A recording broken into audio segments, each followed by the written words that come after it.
Hello and welcome to Smiling Souls. This is Stephanie Keenan Ray and Wendy Tadiucci. How you doing today? Hey, fantastic. Yeah. Can I tell you what I have been up to? Yes. So just last night, I began looking for Airbnbs in the area for the retreat. Mm-hmm. There are some amazingly beautiful, luxurious Airbnbs in the area. Mm-hmm. In my area, I didn't know about. Mm-hmm. And it's affordable and it's magical and private chef, yes. Mm-hmm. Campfire, yes. Lake, yes. Anyway, I'm super excited.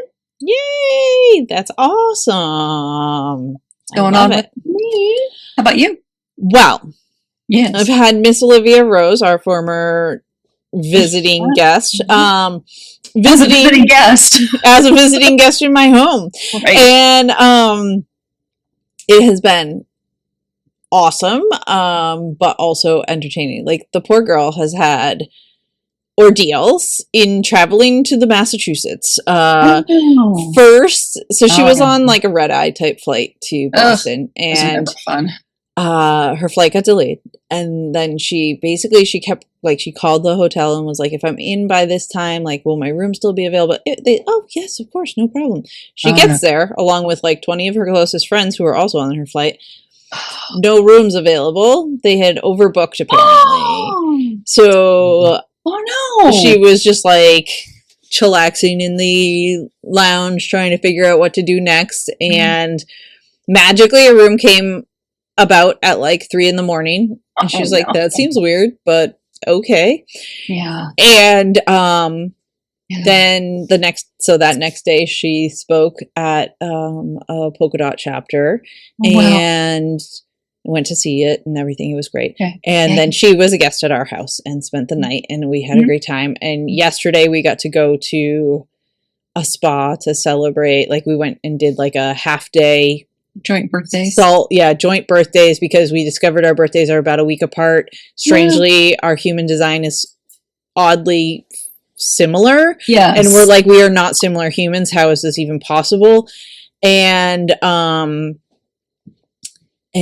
so we were like, let's celebrate our birthdays while we're together. So we went to this spa, did salt room and jacuzzi and cold plunge and infrared sauna and like amazingness, and you just kind of rotate through all the goodness. Relaxed. It was so nice. And then just had a nice evening. And then this morning she got up, she went to go to the car to load her stuff, and modern cars these days are just a key fob with no actual key. Right. Yeah. She's like, click, click. Nothing. She comes back in. She's like, dude, I don't know. Like, the car's not responding. Can you have a look? And I'm looking, and I'm like, oh, there's got to be a way to open it. I figured out how to open it, but I couldn't see a battery. I'm like, what in tarnation? So she calls the rental place. Brief. Basically, they're like, we'll send a tow truck. The tow truck will pick you in the car up. You'll have to drive all the way to Boston to get a new rental car. And then, and then her brain started to kick in, and she was like, well, maybe, because that was the only location of this particular company, she's like, maybe they can like transfer my rental agreement to another company like Budget or somebody else. I didn't know you could do that. Somebody here in Worcester. Yeah, right. So she managed to get that taken care of. And then meanwhile, my fantastic, amazing husband woke up. I was going to say, where's your husband? Well, the funniest thing is she was on hold waiting to speak to these people, and I was like doing stuff in the refrigerator, and I was like, in like 20 minutes my husband's gonna wake up and solve all the problems. Exactly. He woke up in 20 minutes and solved all the problems. He woke up, we're like, he's like, gets himself a cup of coffee, and he's just kind of like observing the things, and we start telling him, and Olivia's like, I'm sorry if I woke you up. And I hand him, and so she shows him the key fob, and he starts playing with it, and he can see the part that we saw that was couldn't see battery, and then somehow he managed to open the other side, found the battery. The battery had like gotten ajar and wasn't in the right spot. So it was a very easy fix, thanks to Joe Ray. Joe Ray. And so now she's off to the races to go see her family in Maine. And during our last recording, she texted and said, I'm in New Hampshire, stopped to, at a rest area, and I put a little bit of your liquid Xanax on, because I make a blend called liquid Xanax to help keep her calm. Yeah. So, yeah. Okay. But it's been and then the sensor on the car was saying that one of the tires was low. So originally I was like, I can tell you where to go. And then I remember Joe has a compressor thing, so he brought it up. But Joe Ray to the rescue! He was still in his robe, so he's like, "You're gonna do it." And I was like, and so she's like, "I'm so impressed that you know how to do these things." I was like, "I've never done this, so we're gonna be learning." And Joe will hear me scream if something goes wrong. You're like, yeah, things. No, I do this all the time. Yeah, no, I did. I willingly admitted it. But yeah, it all worked out well. We got her tire pressure to the right tire pressure, and everything's good. Girl, I'm a handy dandy human now. And now you know how. And that was the other thing. So Olivia's great for coming up with wonderful nicknames. So or descriptives of a human. Okay, so she calls Gen B a high density human. Yeah. Because she is a high density human. Yes, that tracks. I am a high functioning slacker. That's what she called me yesterday, and I love it because. Oh, okay. No. This is hilarious. Continue. This is hilarious, and I love it. I thought I had blocked off my entire day to go to the spa to do the things to relax, right? Uh-huh. And first I get a text that's like, I knew I had like 2 things on my list where I was going to have to deal with them, but it wasn't like I had answers, I had solutions, right? And it was at the time that we'd be leaving the spa. So I was like, I can handle those things. Oh, yeah. Right. But we're at the spa. I had pulled my phone out simply to take a picture of something. And it was my small group mastermind. And one of them was like, I'm going to miss today's session. And I was like, oh. So I go into the group and I was like, hey, anybody able to run the meeting for me today? Because I am not able to attend. Very smart.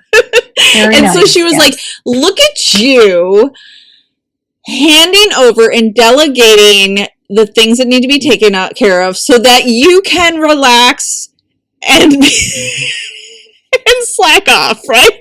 Yes. Okay, that tracks. Right. So I'm a high functioning slacker. I loved it. I thought it was hilarious. And then, but then I realized I needed to get on a CEO call. Oh, okay. Yeah. I haven't, to run a Zoom so that I could record it. I haven't logged into SheEO's Gmail or Zoom via my phone ever because I don't really want that tied to me at all times. So then I had to call Jen and say, hey, what's the password and the sign-ins? And Jen's like, I don't do the passwords very good. I was like, this is the one time I need you to do the things. Like, just help me out. So yeah, it was hilarious. I was sitting in a sauna texting Jen, like being like, I'm going to relax while I'm also taking care of the business. And then were you like, you're a high density human. Give me the password. I was like, you're a high density human and I'm a high functioning slacker. So come on. Let's make this work. Oh, good grief. Yeah. Okay. So those are my Olivia stories. That's what I got for you. Oh, and she and my son are now besties. I can totally get that. Your son is best friends with everybody. Like, he just gets along with everybody. He likes my people. Yeah. That's right. You raised him well, Mama. Yeah, I did. Thank you. I'll take that. I was going to say, you need to give yourself a pat on the back for that. The work you've done with that child. Thank you. He's amazing. Thank you. You're welcome. All right. Should we do oracle cards? I think we should. Groovy. Do you want to? No, I'll go first because I'm doing Jasmine. All right, so I went with my Archangel deck because I haven't pulled it out in a while, and It has been a something while. said to me Archangels. Yeah. It was because Jasmine needs Archangels too. So yeah, Yeah, mine need it. is career transitions. Oh, interesting. Okay. Ooh. And this is yours? This is me. Okay. I'm transitioning into a high functioning slacker. You're transitioning into a higher position. I'm transitioning to a high functioning something. Okay. Continue. Not a slacker. Yeah, no, I am. Not a I'm slacker. definitely transitioning. I know. Yes, you are. Archangel Shamel. Your life purpose is triggering a blessed career change. You've prayed for help with your career and it's now occurring. Sometimes change is perceived as stressful, yet I'm helping you clear the old from your life to make ways for the new. Pay close attention to your repetitive ideas, dreams, and visions, as these are divinely inspired roadmaps pointing the way along your desired path. You may not see the entire road or where it's leading, but each step will be lit along the way.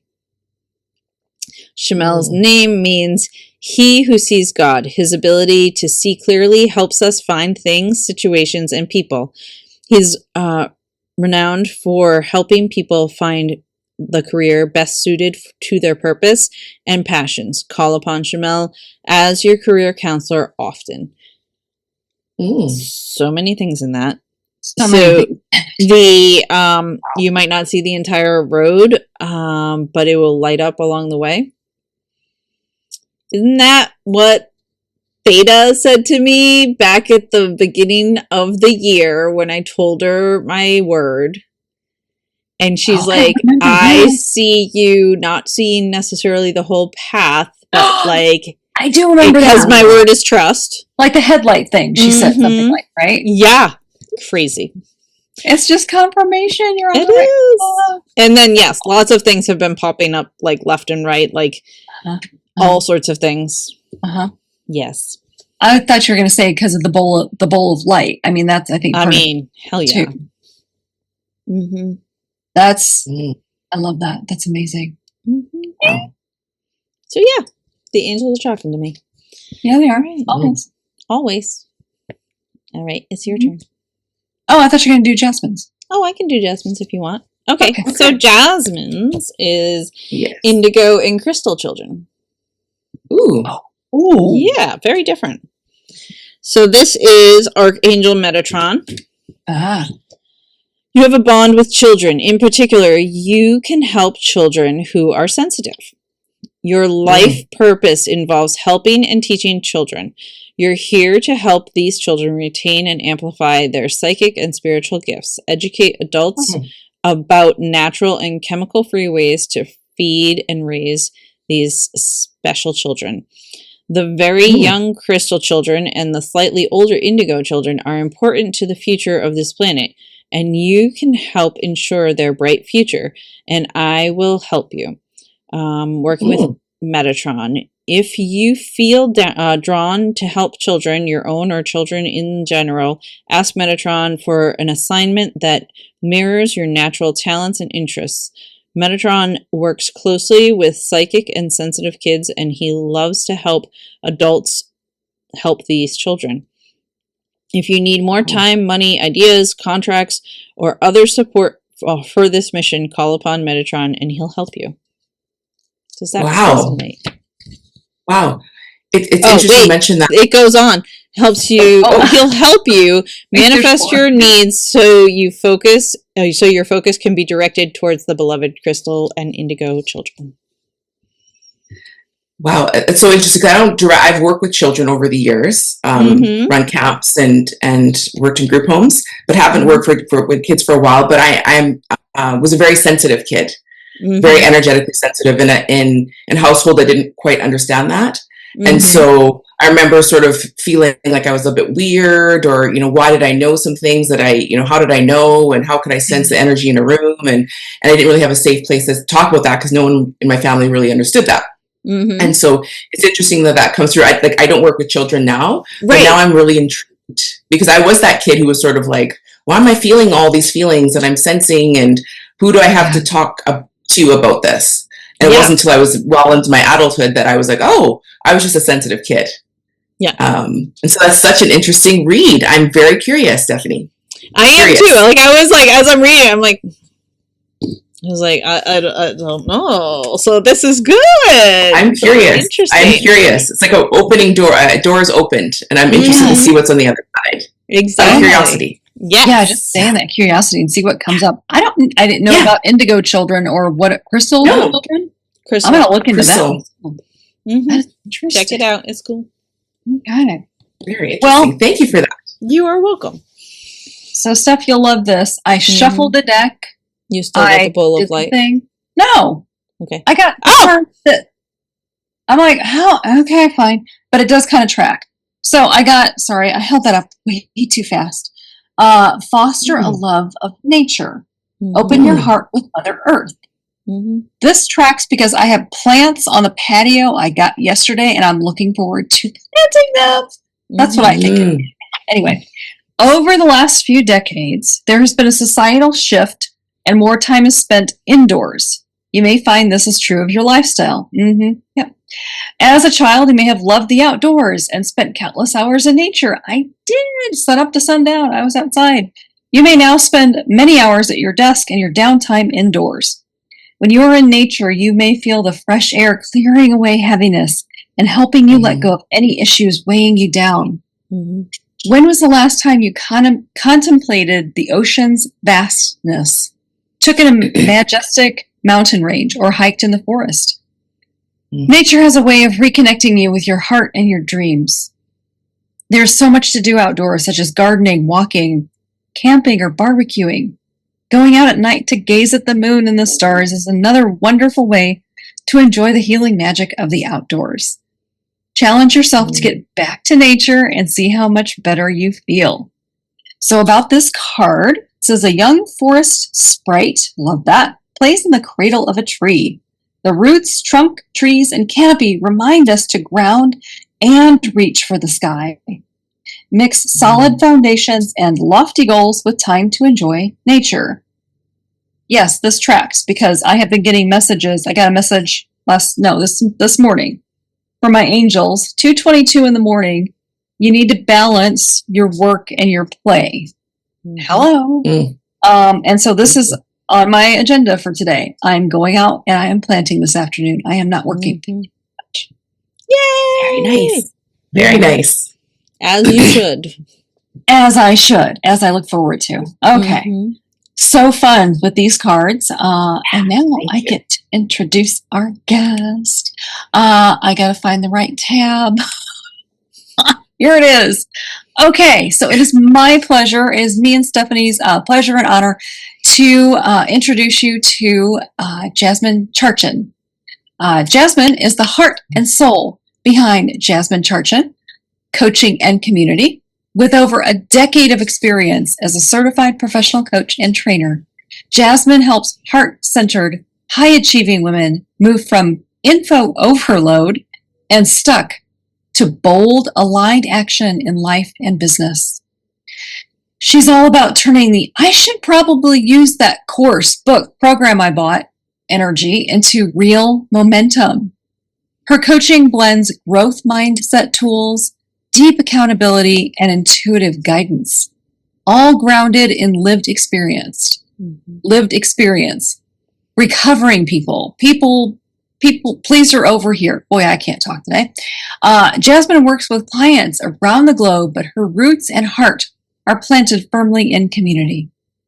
She believes the power of women supporting women, making brave moves, and celebrating the messy middle along the way. When she's not coaching, you'll find her ocean swimming with her dogs, swing dancing her heart out, or attempting to keep her garden alive with more enthusiasm than skill. Welcome to Smiling Souls, Jasmine. Thank you. Thank you, Wendy. Thank you. Glad to be here. Nice. That's awesome. Glad to be here. Swing dancing. Yes. You don't hear Yes. about that very often. Yes. So, Yeah. tell us about all of that.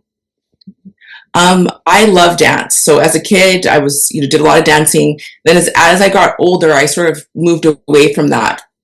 And then there was an opportunity. I live in a really small town on an island here in Canada, and there are some dance classes. And my husband were like, "Oh, we haven't danced for a while. Like maybe this would be fun, something we can do that isn't work related." And so we started taking these social ballroom dance classes, and we love them. So we've done lots, like 4 or 5 different swing dance classes, and we go out and dance all the time. We've done like the foxtrot and the waltz and the cha-cha. It's just really fun. You don't see a lot of those dances anymore. It's like you're not waltzing, in a lot of places, but it's so much fun. I love dance. I love music. So much fun. Yes. I love dancing. So before the pandemic, a friend of mine here in Worcester was like, "You have to come." And she was doing West Coast swing dancing, and that's a lot jazzier and smoother. It's less hoppy, and it's especially good as you get older. So because you can just kind of like, because the hopping is not as easier as you get older. The hopping is harder, but it's so fun and so cool. Like, but then things happened and I never really went back, but but it's so fun to engage in that world, like just taking social dancing lessons, and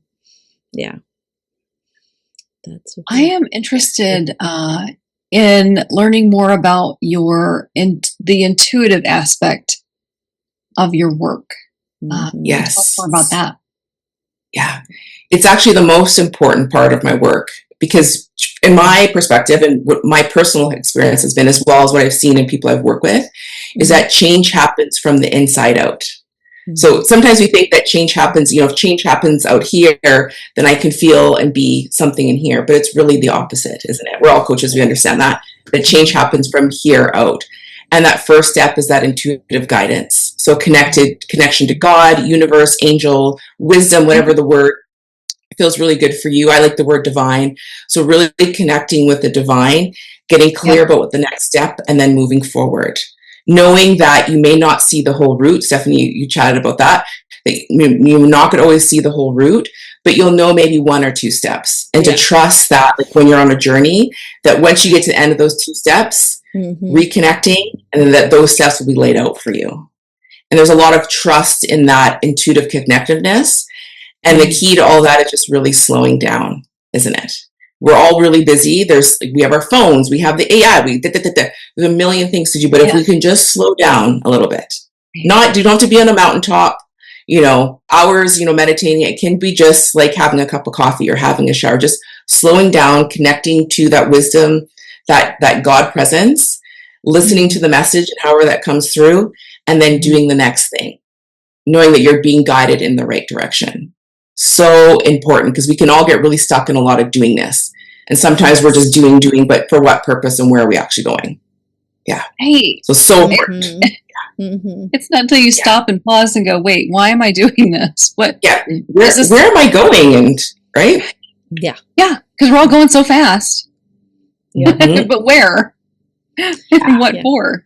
I love that it's an ongoing message within this podcast, within the people we, between ourselves and others, that slow down, take those little moments. They make a huge impact, right? And it's so huge cool. Impact. Go ahead, Jasmine. Well, sorry, I didn't want to interrupt. It's really a gift to ourselves, isn't it? This ability just to slow down and connect. Even though there's a lot of reward for being busy. You ask someone, like, what are you doing? Busy, lots going on, as a running from thing. And I do that too. Something really special about being connected to that God energy, that divine energy, and the support we can get in that we're being led in the direction we need to, even if we're not sure, even if it feels hard, that we have that constant connection and that conversation is always available. Oh my goodness. So much there, Jasmine. I talked to someone, I think it was Theta, and she said, your angels are like sitting on the edge of their seats, just waiting for you to call on them. And if more people understood just how much and how they have been patiently waiting for you all these years. The power in that and that intuitive, and life gets so much easier when you trust the divine and you just ask and are guided. It makes life so much easier. That's one thing that came up. Can I recall the other thing? Yes. So yesterday, Steph, in the experience that I led, this is going back to it. One of the women, talk about, you don't have to be on a mountaintop. You don't have to meditate for hours. I did a 5-minute guided meditation. That was it. And one of the women said that what came up for her was she felt peace and she felt calm and she felt like she was home.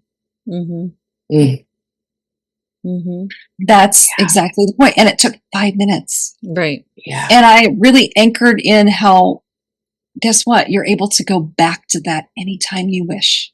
Anytime you wish, because you have journaled it out. You have talked about it. You've spoken it out loud. It exists out there. But it doesn't have to be long, just 5 minutes or less, whatever you got. Yeah. That's amazing. It's a special connection that we, that's available whenever we need it. And like I said, they're waiting for us to come out, reach out and be like, hey, can you give me a hand here? Can you give me a bit of guidance? I'm confused. And I have those conversations all the time. Like, hey, can you let me know what's next? I don't know what to do next. This is what I know. I know I want to create this, but I don't know the how right now. Can you support me? And then just wait. And it always shows up, isn't it? Always does. Always does. Without fail. Yeah. And I forget too, and I get busy, and I have all that, just like everyone else does. But in those moments, I'm like, oh yeah, I just have to just pause for a minute. It's okay. I'll get this figured out. Do you ever get the, I call it the wing upside the back? If I have not been paying attention to messages when I am sleeping in bed, I will get up the right side, just like this. And I'm like, what? Okay. Hello. Yes. Got it. You have my full attention. You get that too. Yeah, I do. I the way I had a friend describe it to me once years ago when I was just exploring this sort of spiritual, I was unsure. I was sort of dipping my toe in. And she said, Jasmine, she's like, sometimes the universe speaks to you in a metaphor and sometimes a 2x4. And I was like, that's so good. Why? It's not my words, her words to me. And because I was in a 2x4 moment at that point, I had been like, boom, not physically with 2x4, but having results I didn't like. And I was like, she's like, this is there was whispers happening, right? There was metaphors being shown and you just didn't see them. And that's okay that you didn't. And so the universe is just getting your attention right now, Jasmine. And I'm like, well, it has my attention now. I'm paying attention. Thank you. And I still have those moments of like those two, like, oh shoot. Oh yeah. There was lots of little hints that this was maybe not the best choice, or should have gone this direction, or and all my job is just to readjust and move forward from that place. Yeah. So, well, I love let's talk about your job. So tell us, first of all, how did you get into doing what you do? Maybe that's not a good first question. Tell us what you do. And then tell us, like, how did you get here?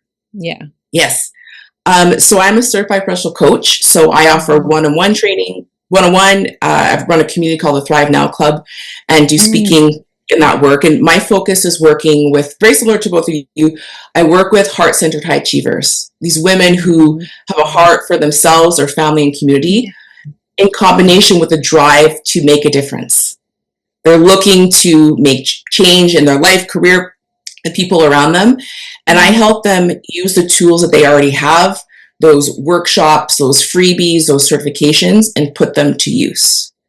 Because there's this, we have access to a ton of information, lots of amazing groups and communities. But then when we get home, it's like, what do we do with all this? I have, there's responsibilities. I have a job. How do I make all this information useful for me to move my vision forward? And that's my specialty, is helping people connect what they know to what they do, in a place from an intuitive place to taking consistent implementation and action that's realistic for them, and creating systems around that. Yeah. And how did you create this, or how did you come to this moment of, oh, this is what I'm going to be doing. Yeah. It was two 2x4 moments for me that sort of were on top of each other. And so the first 2x4 moment for me was that I found myself on the sidewalk crying. And the reason why I was crying on the sidewalk in front of my place I'd formerly worked is that I was just laid off. Mm-hmm. And I had this very, my work history, I work in post-secondary, nonprofit and government. I'd worked there for years, so sort of climbed this ladder that I thought, and climb this ladder, and I, really love my work. I've always worked in communities, so working with people in the sex work industry, I've worked with seniors, I've worked with kids, and got to the sort of role I thought was my dream role. Yeah. And I'm, networking with all those people and hated it. I really disliked the work. I sort of put my ladder against the wrong building and didn't realize till I was at the top of the building, like, oh, this isn't for me. Mm-hmm. But I couldn't seem to figure a way out. And so I hired a coach.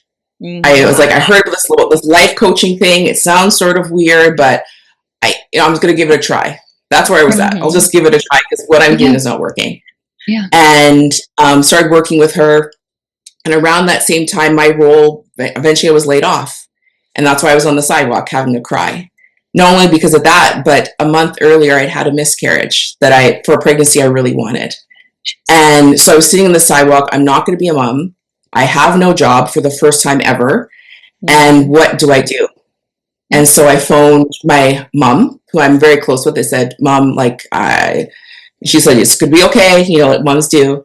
Phoned my husband and said, I'm going to be home early tonight. I'm going to be home early. And then I phoned my coach and she said, go home, Jasmine. I'm like, okay, I was just frozen. So I went home, jumped in my pajamas, literally dove into my flannel pajamas and stayed in there for 2 weeks. I cried, I hugged my dog, I ate lots of chocolate, and I watched a ton of Netflix. Yep. So I was like, I am just checking out. And so after a couple of weeks, showered, got myself cleaned up, and I phoned my coach and I said, what do I do now? And that was the start of a 2-year working relationship where eventually I discovered what I wanted to do is I wanted to coach. I'd done some coaching in the organization I was part of. I wanted to do something one-on-one with people. So started that journey. So that's my first 2x4 moment where I'm like, I want to help people in this way. And my second 2x4 moment happened when I was a couple years later, well into my practice, taking all these certifications, busy collecting data and information. And I was open up this box as we're packing, and it was all my old certifications and workbooks and tool books I sort of hidden away and were quite dusty, to be honest with you, because I had taken them and not used them. And the amount of shame I had in that moment and guilt, because it represented thousands of dollars of investment, hundreds of hours of my time that I put in, and I had done nothing with it. And I remember just sort of freezing and thinking, like, what's going on here?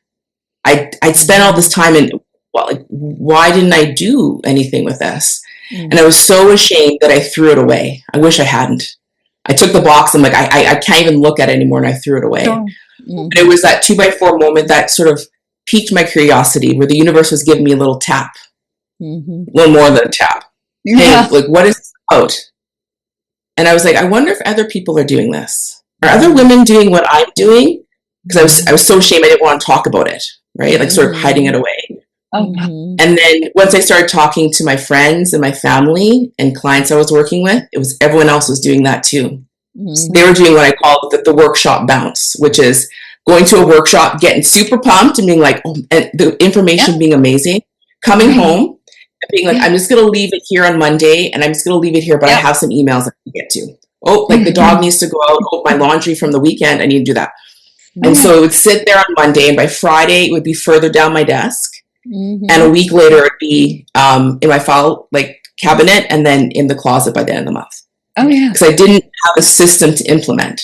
I didn't know what I wanted to create, and I didn't have a way to actually create it, a system that worked for me, not based on someone else's life and their vision, but my vision, my values, my belief, and a system that supported that.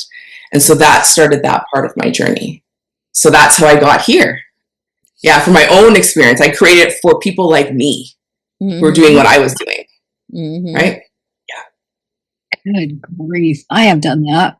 Yeah. Yeah, same stuff. 100%. Yeah. Yeah. And I think I threw it away too. Yeah. Had I known, Yeah. right? Oh my gosh. Yeah. Mhm. There is such a need.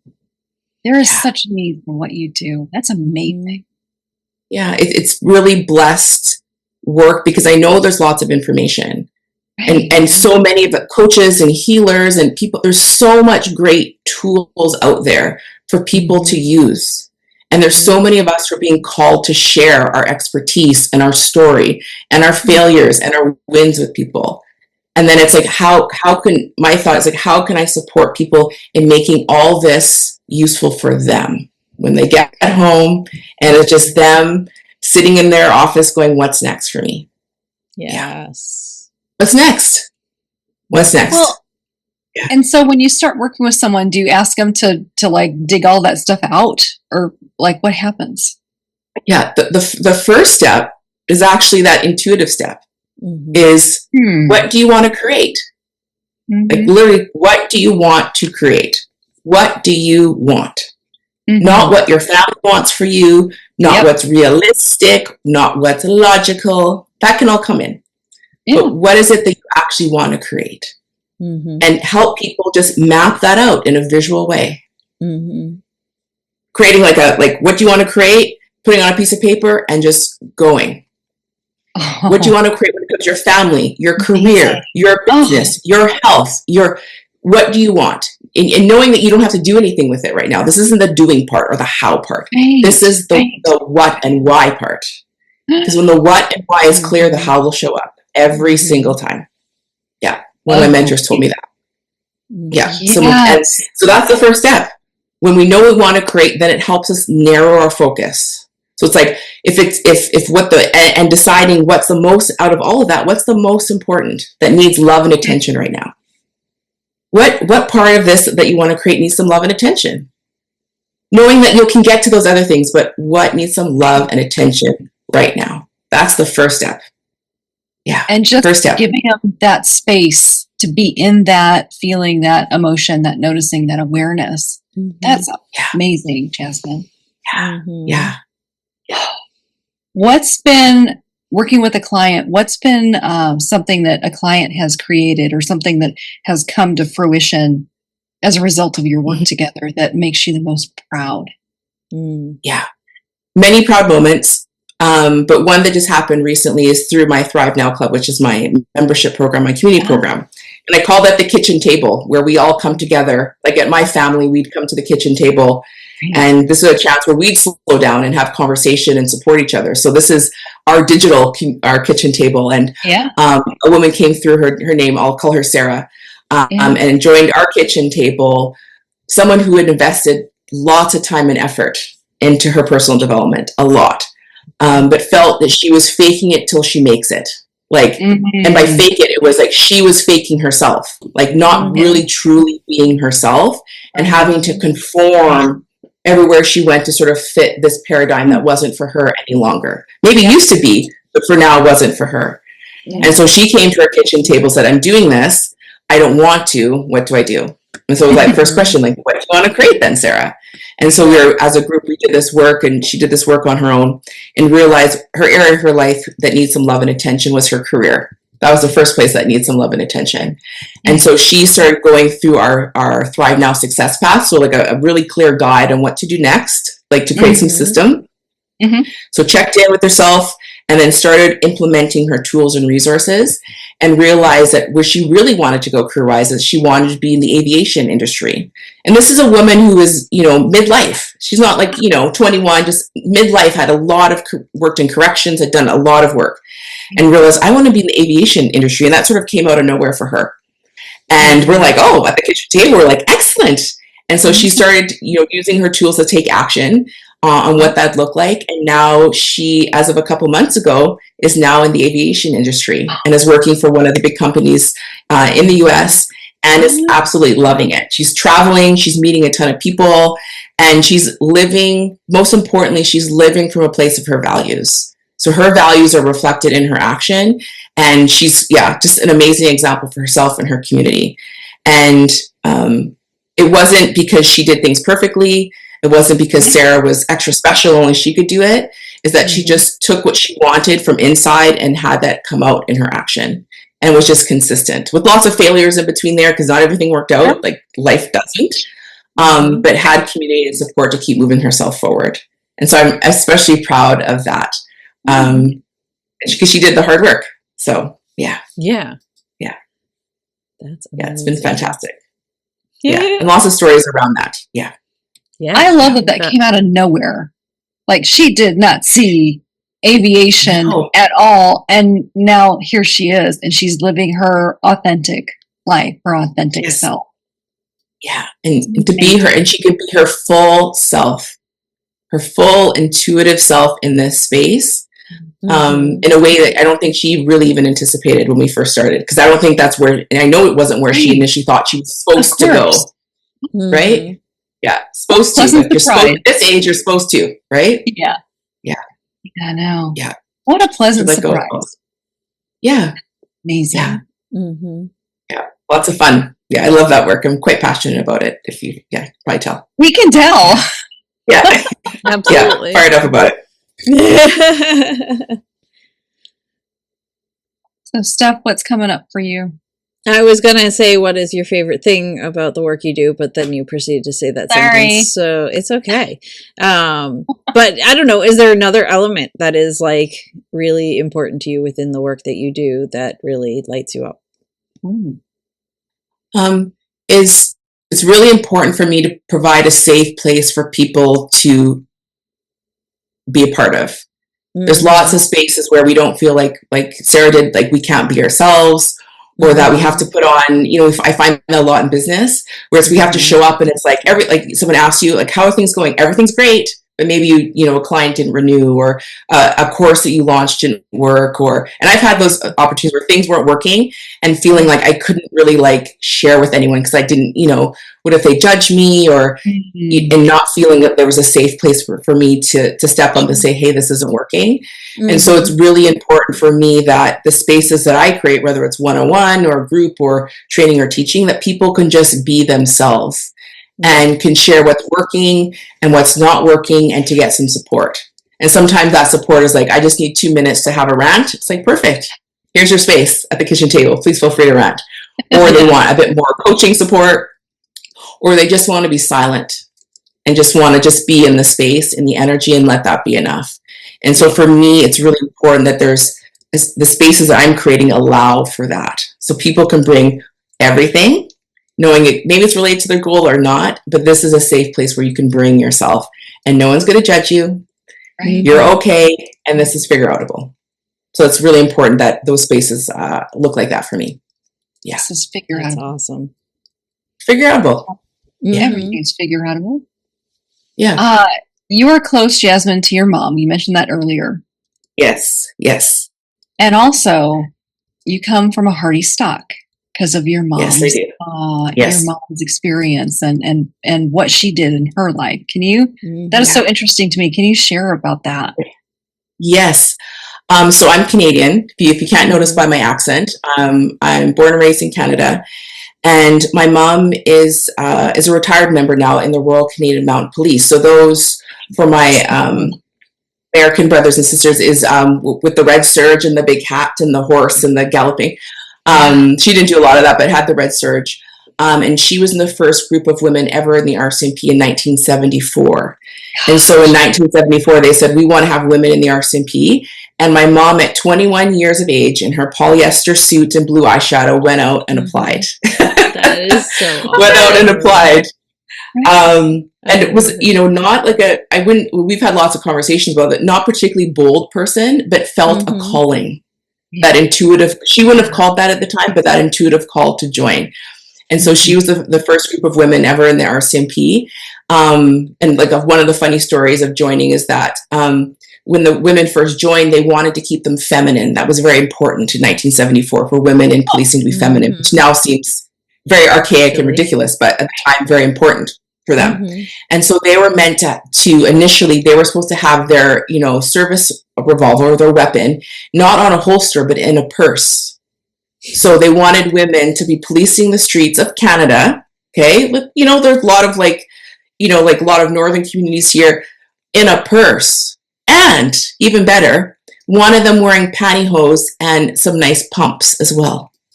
This is a cool country. We know this is a cool country. It's cold here. No, gun in a purse and some pumps. That didn't happen once they graduated, but initially that was the vision they had for women policing. That was the vision. Gee, I wonder who came up with that vision. Yes, right. I wonder. We'll let everyone just figure it out for themselves. And so my mom was a pioneer. She pioneered women in policing in Canada, and eventually her sister joined a couple years later. So my mom was the first group of women ever in the RCMP, and her sister Shelley, my mom's name is Karen, her sister Shelley, they were the first sisters in the RCMP. And it's amazing. My mom has written a book, Woman in Scarlet, about her experiences. Yes.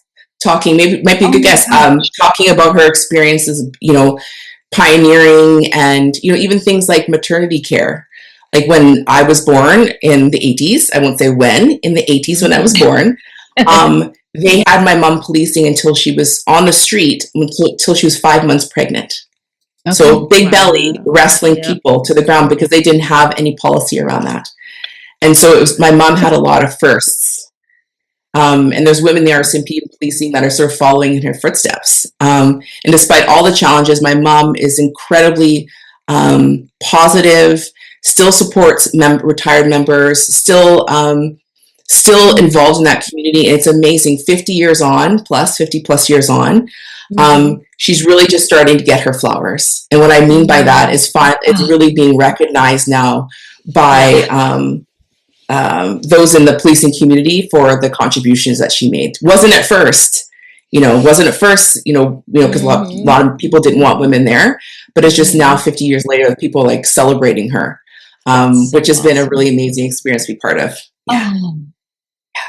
So I love my mom and respect her. Yeah. Oh my goodness. Yeah. Woman in Scarlet. Oh yeah. Girl. Yes. That is amazing. Excellent. And so with you knowing this about your mom and your aunt, how has this impacted your coaching and your work? Yeah. It's the resilience. I watch my mom, because as kids, my mom was a sole parent, and so a lone parent, pardon me. And so my dad wasn't involved. So it was myself and my sister and my mom. Sort of, you get moved quite a bit at that time in the RCMP. You moved every 5 years. So we lived in the southern part of the country. We lived in the northern part of Canada. And my mom's resilience, that despite the challenges, because there were many, right? When you're a pioneer, there's a pioneer tax to that. That you're doing things for the first time and not everyone's excited for you to be there. And my mom's resilience and positivity through that she was able to sustain through all of that, and to be really an amazing example for my sister and I, that all things were possible. Did I always believe her? I didn't when I was younger, but it's really coming into my own and through this coaching journey, because, we chat about coaching and we have these really open conversations now, is that resiliency really supported my coaching in the sense that I know that people are resilient because I've seen examples of that in my mom and my aunt, and that I know other people are too. And that idea that things are figure outable. Maybe not in the way that we want them to be, or our initial vision, how things that we wanted to, but things are figure outable. And my mom was an amazing example. And now I'm able to take those lessons that I saw her overcome and be able to share that with my community has been amazing. Like, you can figure it out. Maybe not perfectly, maybe not the way you wanted, and maybe not the speed you wanted. But this is figure outable. So let's dive into that and see what happens. Yeah. Yeah. Yeah. Wow. Seeing that your mom's experience pull through into your experience and what you're doing now, and that through line, that is an incredible story. I just had a thought, vision, whatever, of you and your mom on stage. Could be a TED Talk. I don't know. I just got this hit. So there you go. I love that. My mom taught for many years at a university when she retired. And it was watching her teach and facilitate that inspired me to teach and facilitate, because I watched her do it and thinking wow, I didn't know my mom did that, sort of take your kid to work day where you're like, oh, Yeah. my mom isn't just at home and, like taking care of my sister and I, like, oh, she has a whole life out here. I remember like grade 9, it was take your kid to work day. And I remember watching her teach and thinking she is so entertaining and fun and thinking and sort of holding that memory in. And then when it came where I felt called to, coach, teach, and facilitate, it was my mom I went to, and she sort of shared me some best practices or initial questions. Through my mom. Yeah, she would watch some of my talks, and we would chat about it, and she supported me through all that. So I love that vision, Wendy. I'm going to share that with her. That would be super fun. Yeah. That would be super fun. I'd love to see what comes out as a result of that. You never know. Yeah, never know. Yeah.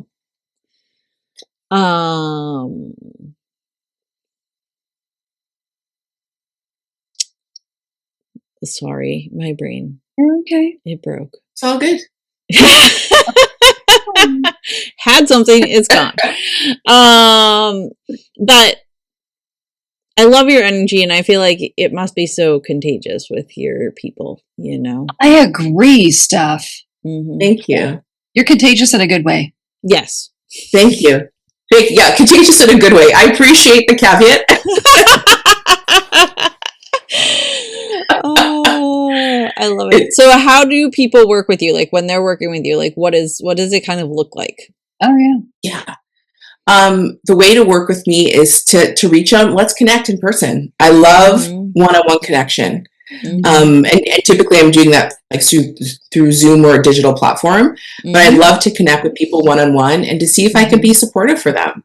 Yeah. Sometimes I can. I'm the right practitioner for them. Sometimes I'm not. And I'm happy to pass on other resources or to other people who could better suit them, because I want to be really able to serve people. And sometimes that serving people is working with me directly, and sometimes it isn't.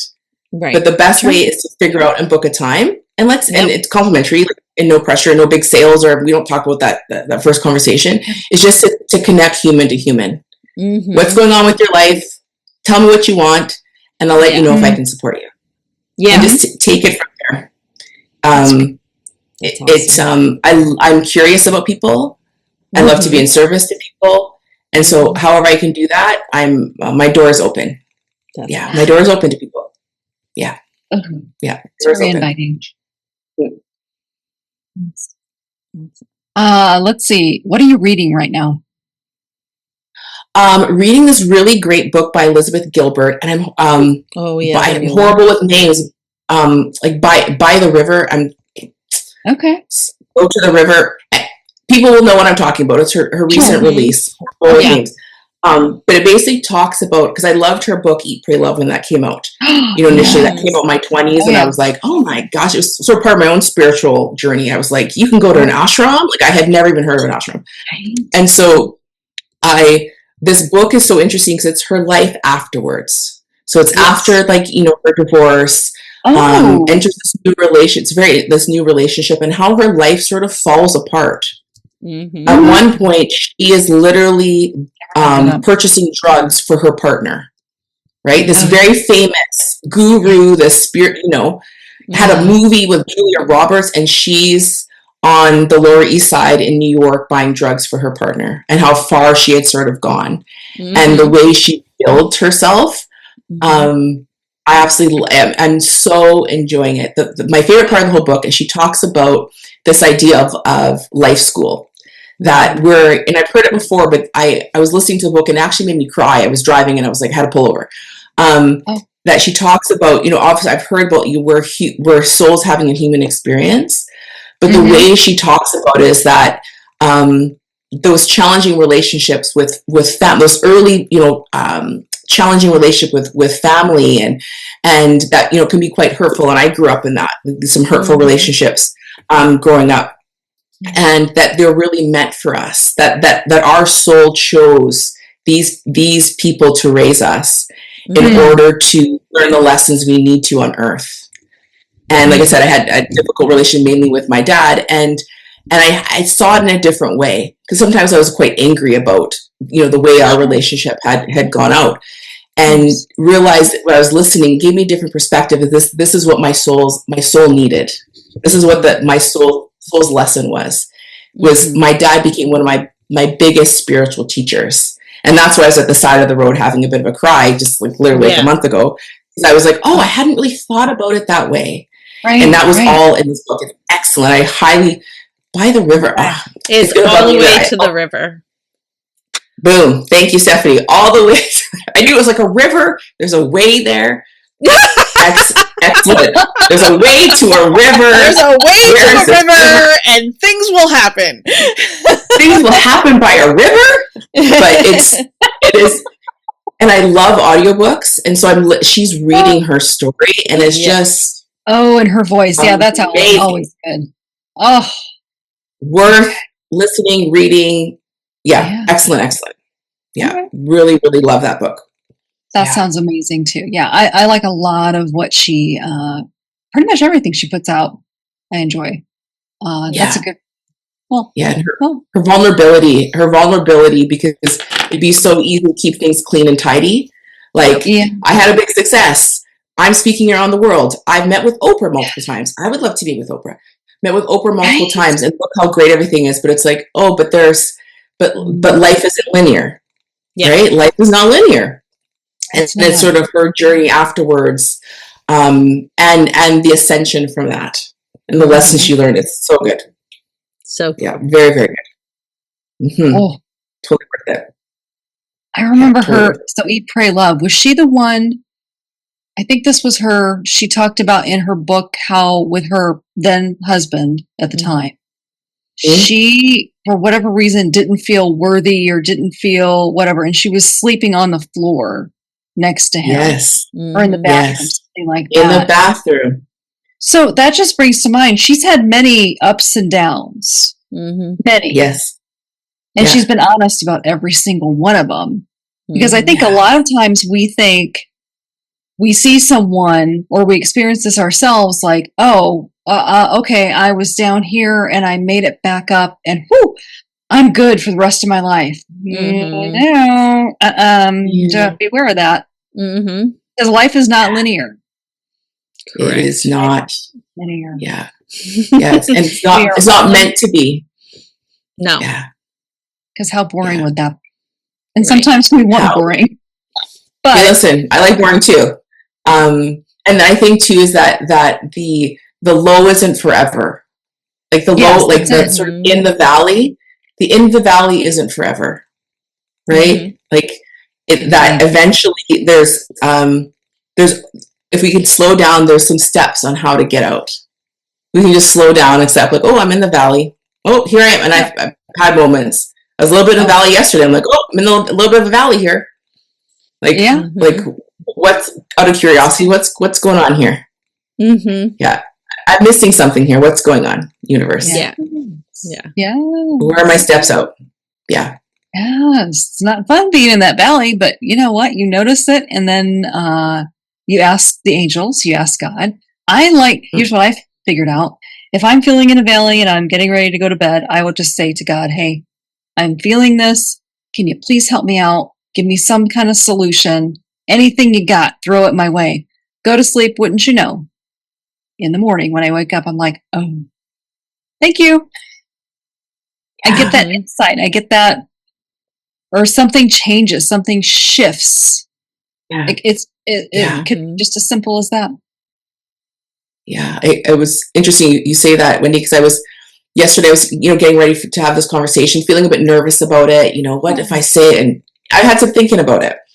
And so I went outside. I'm having my lunch in my backyard, and I just happened to look up, and I noticed that there's this eagle flying, but he's not flapping his wings.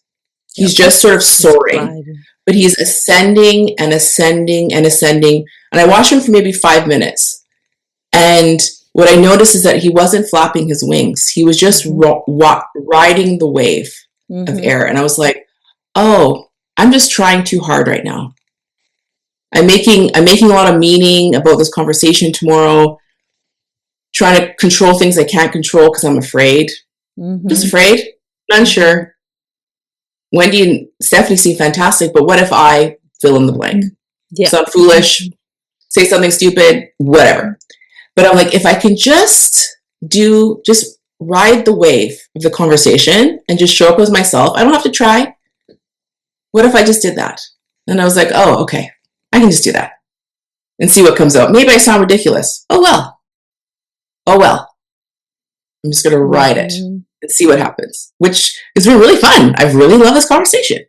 Yeah. This has been a great conversation. And all because you stopped, you paused, and you noticed.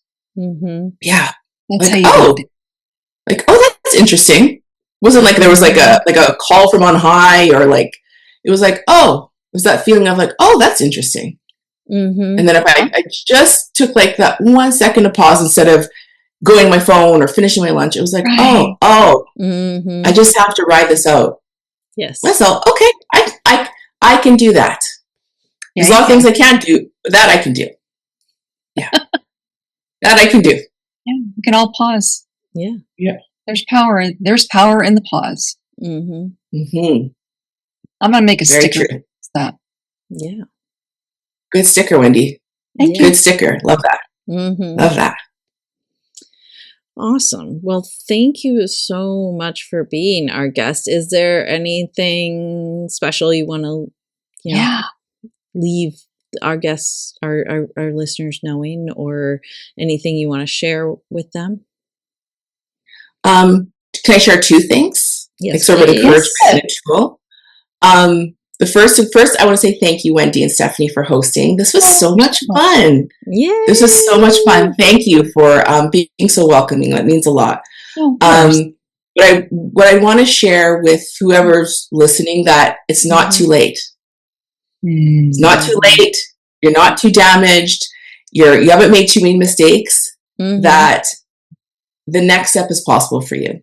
Whoever needs to hear that message today, please know it's possible for you in this moment. From where not when things are perfect, but from where you are now, that there's possibility there. So to leave with that. And then I've spoken a bit about, getting this idea, getting clear what you want to create and reusing your tools.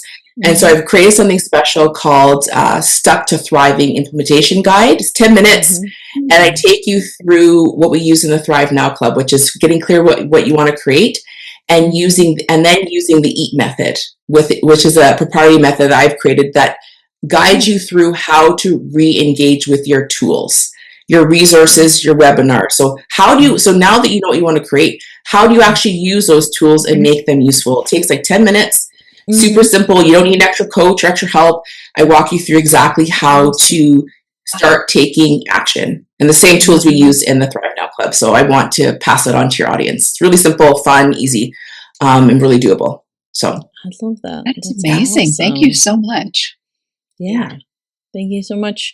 Thank you for being our guest, for sharing these tools, these ideas, these wisdom, and your energy is so good. So thank you. Yeah, and if you've liked this episode, be sure to hit the bell, subscribe, all the things, because it really helps us to be seen to a wider population of women, so we can help more women shine their light. Yeah, that's what we're about. All right. See you next time. See you next time.